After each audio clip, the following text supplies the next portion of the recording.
Usa kadto kahapon sa daplin sa baybayon, nanumpa ka uban ang mga luha mo, nga ako day pakamatyan mo. Baka kun ka diay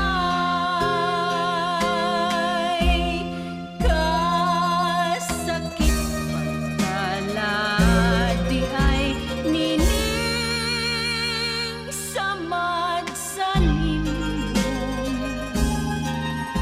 nga midagmal sa dughan sa usa ka taong timawa o anak.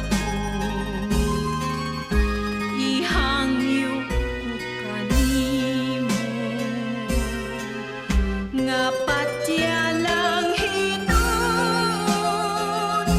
malipay ka nga mamatay kaysa magsudong kanimo. Kasakit pagkala di